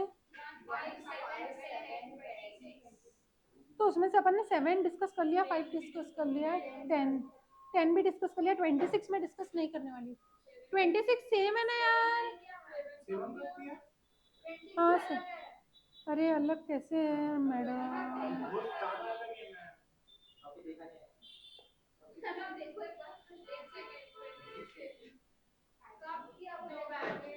कल ही तो करवाई मैंने यार, कैसे बात कर रहे हैं।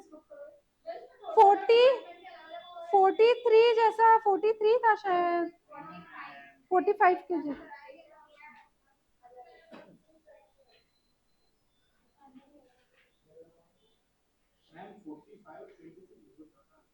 कोई अलग नहीं है। यहाँ पे ध्यान दो, मैं इसको ब्रीफली समझा रही हूँ, इसको मैं डिटेल में नहीं समझाऊंगी। अगर तुम सिमिलर क्वेश्चन को थोड़ा सा अलग फॉर्मेट में आगे नहीं कर पाते हो तो तुम पेपर में क्या करोगे ये सोच लो। समझ में आई क्या बात? ये एक चैप्टर है टफ, मैंने आपको पहले डे 1 से बोला था, ये जब स्टार्ट किया तब से, कि ये चैप्टर थोड़ा टफ है other than all those chapter, और आगे आने वाले भी। ये एक ही चैप्टर है जो थोड़ा कॉम्प्लिकेटेड है, और इसके क्वेश्चन हर बार अलग पढ़ने को मिलेंगे। इंस्टीट्यूट कभी कभार फॉर्मेट बदल देती है, उसका मतलब ये नहीं है कि तुमने करा नहीं है, तुम खाली पेशेंस रखो और ध्यान से पढ़ो चीजें। देखो क्या बोल रहे हैं, ए और बी दो प्रोडक्ट है, company has budgeted factory overheads amounting to, factory के ओवरहेड्स बोल रहे हैं कितने, 3672 एंड डायरेक्ट लेबर आवर्स इतना। Company use predetermined overhead recovery rate for product costing purpose, the department wise breakup of overheads and distribution of labour hours were as follows.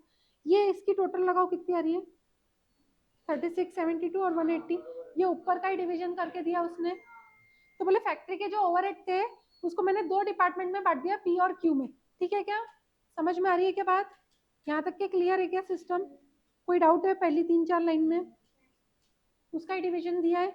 Additional information में क्या बोल रहे हैं, each unit of product A requires 4 hours in department P and 1 hour in department Q. आप table बना लो, P Q, product A कितने, 4 hours और 1 hours. Also each unit of product B in requires 1 और 4, उल्टा हो गया यहाँ पे। ठीक है, यहाँ तक के क्लियर है क्या? This was first year of companies operation. क्यों दिया है first year of companies operation? तो आपके पास बैकएंड पे कोई डेटा है क्या, ओपनिंग स्टॉक वगैरह कुछ है क्या? कुछ भी नहीं है।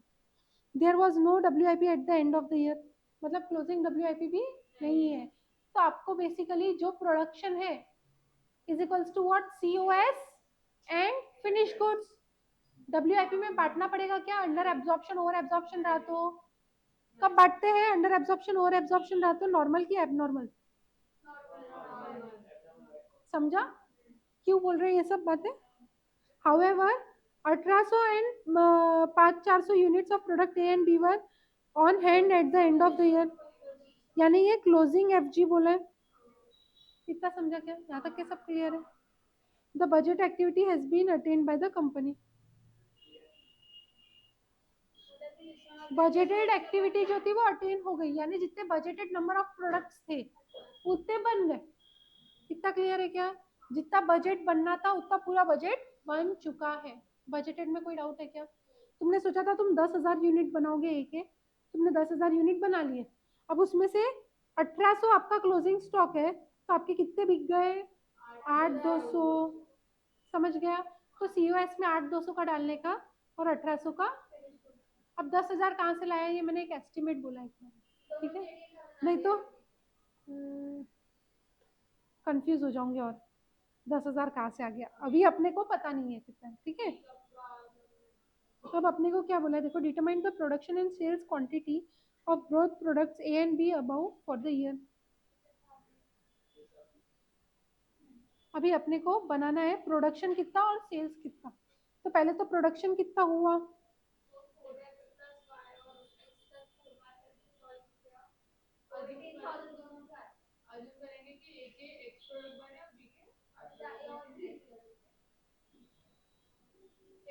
समझा कि क्या बोला? कुछ भी नहीं समझा? देखो कहाँ बताऊँ लिख के, चलो यहाँ पे जो यहाँ पे आपको क्या बोला है, आपके बजटेड आउटपुट जो है उसका ही पार्ट है budgeted production is equals to sales plus closing stock. इतना पता है, ओपनिंग नहीं है इसलिए बोला है उसने, बजट अटेन हो गया, यानी production is equals to sales plus closing stock. तो अगर आपके क्लोजिंग स्टॉक ए के 1800 यूनिट बचे हैं और ए का मैं पकड़ रही हूँ प्रोडक्शन जो है वो ए का सेल्स जो है वो ए हुआ है, तो प्रोडक्शन कितना हुआ, ए प्लस 18,000। ये समझ में आ रहा है क्या? ए प्लस 18,000 प्रोडक्शन हुआ, 1700 ऐसे कंफ्यूज हो।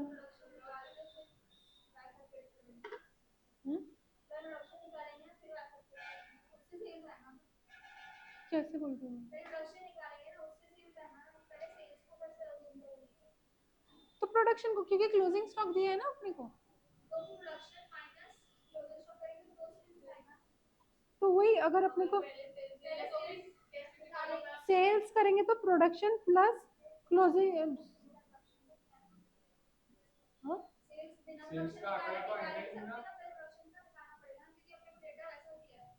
आप बोल रहे हो production is equals to sales minus closing plus, हाँ तो फिर मैं वही लिख रही थी, sales is equals to production minus closing stock लिख सकती हूँ ना मैं, एक ही बात है ना। आपको क्या बोला है, आपने 100 यूनिट प्रोड्यूस किए हैं, उसमें से 8 यूनिट आपका क्लोजिंग स्टॉक है। कितने प्रोड्यूस किए वो नहीं बोला है, कितने थे उसमें से 8 क्लोजिंग स्टॉक है। तो अगर मैं इसको x रखूं तो मेरा सेल्स क्या हो जाएगा ऑटोमेटिकली, x प्लस 8 हो जाएगा, x प्लस 8 मेरा प्रोडक्शन हो जाएगा। या तो मैं अगर सेल्स को x रखूं और प्रोडक्शन को x रखूं तो x माइनस 8 मेरा सेल्स हो जाएगा।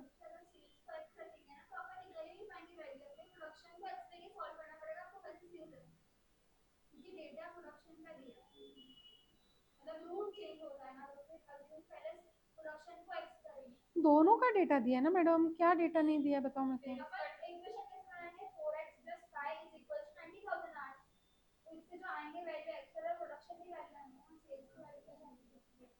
तो माइनस करना पड़ेगा ना क्लोजिंग स्टॉक, जब आपको कॉम्प्लिकेटेड हो जाएगा खाली, पर पॉसिबल है। तुम, अरे भैया तुम क्लोजिंग स्टॉक का भी हटा सकते हो ना साथ में। हाँ तुमको प्रोडक्शन से चाहिए ना, हाँ प्रोडक्शन से लो, थोड़ा कॉम्प्लिकेटेड हो जाएगा, पहले प्रोडक्शन से बता देती फिर सेल्स से बता देती, ठीक है। लेट नंबर ऑफ यूनिट्स, क्या हो गया,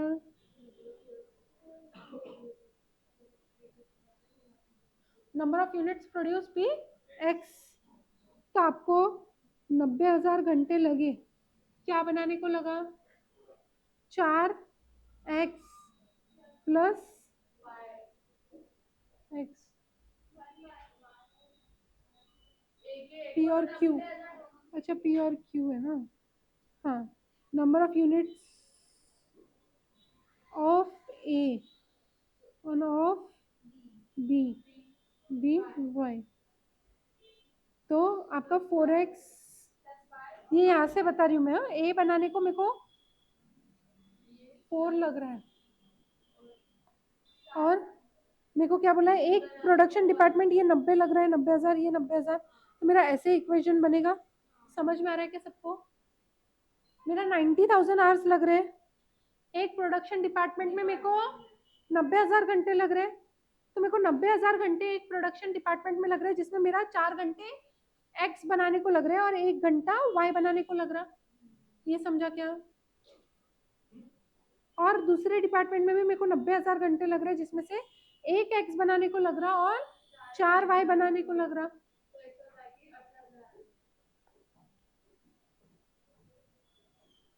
कैसे करोगे, सॉल्व करोगे तो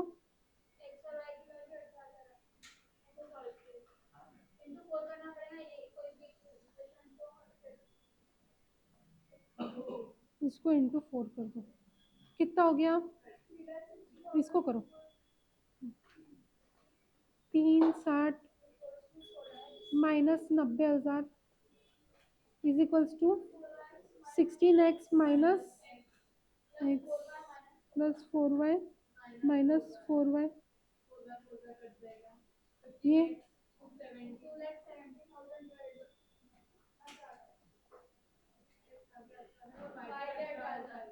अगर x 18,000 है तो 90,000 is equals to 4 into 18,000 plus Y, कितना,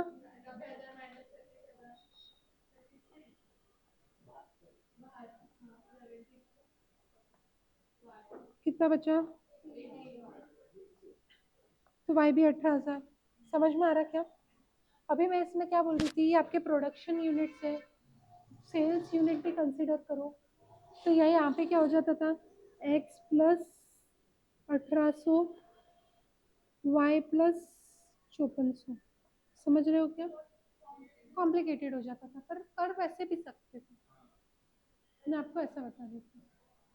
यहाँ पे क्या किया अपन ने, नंबर ऑफ यूनिट्स प्रोड्यूस्ड को x और y रखा है। मैं बोल रही थी नंबर ऑफ यूनिट्स सोल्ड को भी x और y रख सकती हूँ, क्योंकि आपको क्लोजिंग स्टॉक दिया है। समझ में आया क्या?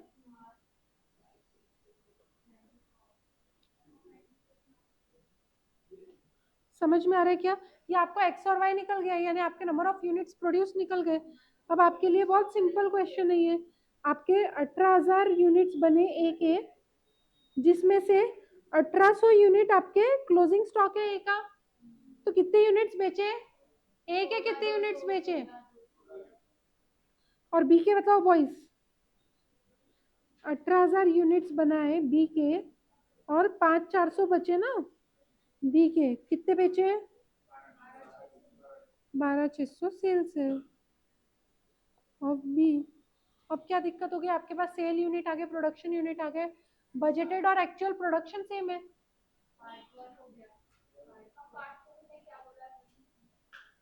Calculate the difference in selling price due to the use of predetermined overhead rate. Oh, sorry.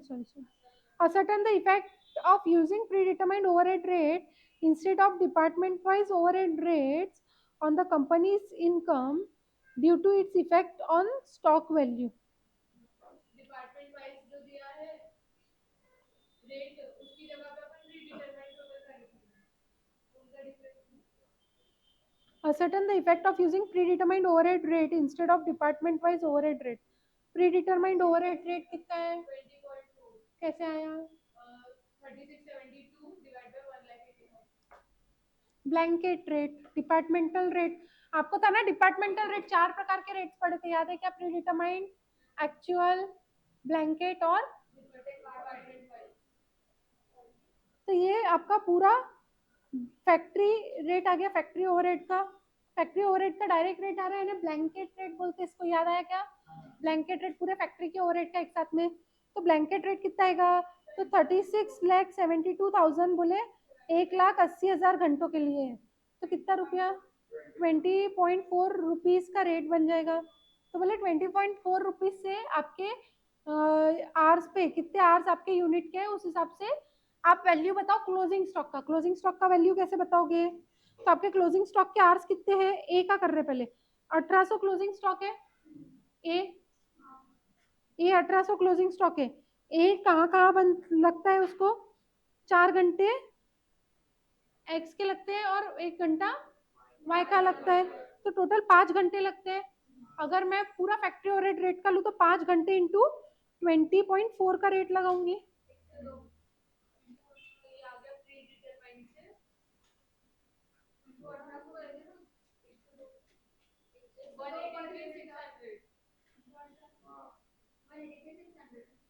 One 183,600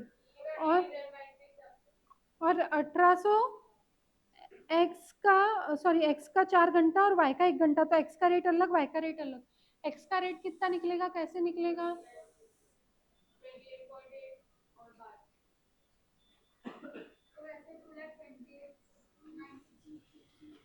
2 lakh, तो दोनों का डिफरेंस बताओ बोल रहे हैं वो। Ascertain the effect of using predetermined overhead rate in the stock value, effect of stock value, यानी सिर्फ आपको क्लोजिंग स्टॉक पे निकालना है। तो ये जैसे मैंने ए का किया 1800 यूनिट लेके, वैसे ही बी का करना है 5400 यूनिट लेके। मैं लाई नहीं, वो वाला क्लास में था ना आपका, पढ़ा हुआ था। हाँ बहुत दिनों से था। समझ में आ रहा क्या क्या बोलना चाह रही हूँ मैं, कि डाउट है अभी भी? अब समझ में आ रहा, कर पाओगे? सेकेंड पार्ट समझा? अपनी कंपनी की इनकम कम हो जाएगी। कौन से इसमें कम हो रही है? आप डिपार्टमेंटल रेट ले रहे हो तो आपकी कम हो रही है। आपका अगर pre determined overhead blanket rate ले रहे हो तो नहीं हो रही है। समझ में आ रहा है क्या? समझ में आ रहा है क्या? डिपार्टमेंटल रेट में कम हो रही है ना, इनकम कम होंगी ना भैया, कॉस्ट बढ़ रहा है। तो क्लोजिंग स्टॉक की वैल्यू से पैसे बढ़ते हैं ना। ट्रेडिंग पीएनएल में क्यों घुस रहे हो आप? ट्रेडिंग अकाउंट से बोल रहे हो ना, क्लोजिंग स्टॉक बढ़ा तो प्रॉफिट बढ़ेगा, आपका स्टॉक की वैल्यू बढ़ जाएंगी। यानी आपने क्या किया, आप वो स्टॉक जब बेचोगे तो क्या होगा, इनकम बढ़ जाएगी, मतलब कॉस्ट ज्यादा रहेगा तो इनकम कमाएंगे। तो जब बेचेंगे अरे आपको ये समझ में आ रहा क्या, कॉस्ट बढ़ रहा है आपका, एक जगह पे कॉस्ट कम हो रहा है, इतना इतना दिमाग में पड़ रहा है कि इतना दिमाग में नहीं पड़ रहा है। हाँ तो क्या बोल रहे हैं, company's income due to its effect on stock, तो क्या लिखोगे, as the value of stock is increased because of increase in cost in current year, as the value of stock is increased due to increase in cost in current year, the income for the current year will get inflated, however the income for subsequent period will get reduced या deflated। समझ में आया क्या, closing stock को अपने inflate कर दिया, closing stock.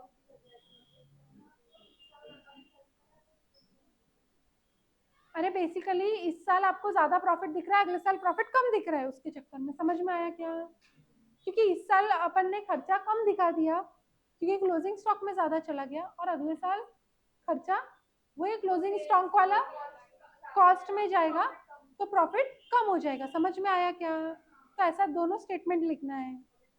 Third part, calculate the difference in selling price due to the use of predetermined overhead rate instead of using department wise overhead rate. Assume that the direct cost, material and labor per unit of product were this respectively, and the selling price is fixed by adding 40% over and above this cost to cover profit and selling administrative overheads.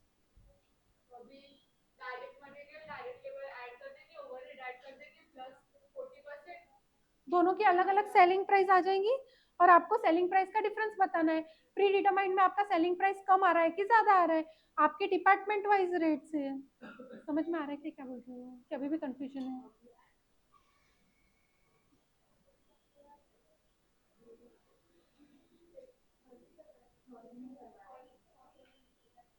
Third bicycle के जैसा है, bicycle का cost अभी तो अपन ने देखी ना।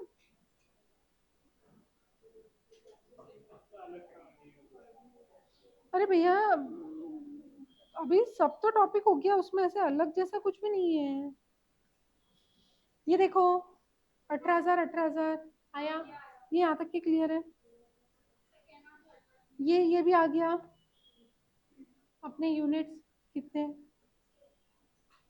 अब ये इसमें देखो इन्होंने क्या किया है, प्रीडिटरमाइंड रेट के हिसाब से 20.4 रेट लिया, डायरेक्ट निकाला, 5 घंटे लिए, 4 और 1 घंटा, 4 आवर्स प्लस 1 आवर्स, ऐसे ही किया अपन ने भी, वैसे ही किया था। यहाँ पे 4 आवर, यहाँ पे 1 आवर, और यहाँ के अलग अलग स्पेसिफिक रेट। समझ में आ रहा है, तो यहाँ पे आपका स्टॉक का डिफरेंस क्या कर रहा है, यहाँ पे भी ये वाले 5400 का भी सेम यही करके बताया मैंने पार्ट 2 में, अभी आपको वही करा ना अपन ने। तो देखो क्या लिखा है, use of predetermined overhead rate results in over valuation of stock due to which company's income would affected by this profit would be affected only to the extent of overhead containing closing stock and finished closing stock containing closing finished goods and closing WIP if any। WIP नहीं भी लिखोगे तो चलेगा। Profit किस में affect होगा बोले, किसकी वजह से, सिर्फ क्लोजिंग स्टॉक की वजह से, यही अपन ने बोला। पर इसमें आपको आगे एक लाइन लिखना है, कौन सी लाइन लिखना है, कि सब्सिक्वेंट ईयर में वो पूरा रिवर्सल हो जाएगा, क्योंकि इस साल अपनी इनकम इन्फ्लेटेड दिख रही है, अगले साल अपना इनकम कम दिखेगा। ठीक है, अभी प्री डिटरमाइंड से क्या करना है, देखो सेलिंग प्राइस कैसे निकाली, बोले प्री डिटरमाइंड ओवरहेड रेट से। हाँ, मटेरियल और लेबर आपको दिया है बाय डिफॉल्ट, दोनों में इसका, ठीक है, प्रोडक्ट ए और बी का क्वेश्चन में थर्ड पार्ट में गिवन है। फिर बाद में क्या बोला, कितने कितने घंटे लगते हैं, 5 घंटे, दोनों में सेम रेट, तो आपको सेम ओवरहेड लगा दिया। समझ में आ रही है क्या बात, कैसे, आपका एक जो कॉमन प्री डिटरमाइंड रेट निकला ना डिपार्टमेंट का, टोटल 1,80,000 घंटे, और टोटल जो अमाउंट थी वो डिवाइड करके जो रेट निकला था वो, ठीक है। तो ये आपका कॉस्ट आ गया, उन्होंने प्रॉफिट का मार्जिन भी बोला है 40% है, तो उन्होंने फाइनली सेलिंग प्राइस निकाला उससे। समझ में आ रहा है? यही चीज मैं आपको समझाई। अभी अगर डिपार्टमेंट वाइज रेट लिए तो 4 आवर्स पे 4 आवर्स वाला रेट लगेगा डिपार्टमेंट 1 का, डिपार्टमेंट 2 का 1 आवर पे रेट लगेंगे। वैसा है, देखो पी का 4 आवर्स के बेसिस पे, क्यू का 1 आवर्स के बेसिस पे, प्रोडक्ट ए प्रोडक्ट बी में उल्टा हो जाएगा, 1 आवर्स का पी का और 4 आवर्स का क्यू का, ये वाला। अब फिर टोटल बदल जाएंगी, वो टोटल पे 40% मार्जिन करो और सेलिंग प्राइस निकालो। अब दोनों के सेलिंग प्राइस में वेरिएशन है, समझा क्या? समझ में आ रहा है? तो यही वो पूछ रहा है, अब क्या वेरिएशन है वो बताना है। तो बोले अगर अपन प्री डिटरमाइंड ओवरहेड रेट वापरे तो आपका क्या है, आपका प्रोडक्ट जो है वो अंडर प्राइस हो जाता है, कौन सा, ए, और बी जो है वो ओवर प्राइस हो जाता है। अभी अपन क्या कर रहे हैं, डिपार्टमेंट वाइज कर रहे हैं। तो अगर अपन ने प्री डिटरमाइंड किया तो अपना अंडर प्राइस हो जाएगा और दूसरा ओवर प्राइस हो जाएगा। डिफरेंस ही बताना है और कुछ नहीं करना है। समझ में आया क्या? कोई डाउट है क्या? सिंपल क्वेश्चन था, खाली दिमाग लगाना था कि क्या कब कहाँ पे क्या फ्लो करना है। लिख के लाना, चलो चलो दैट्स इट।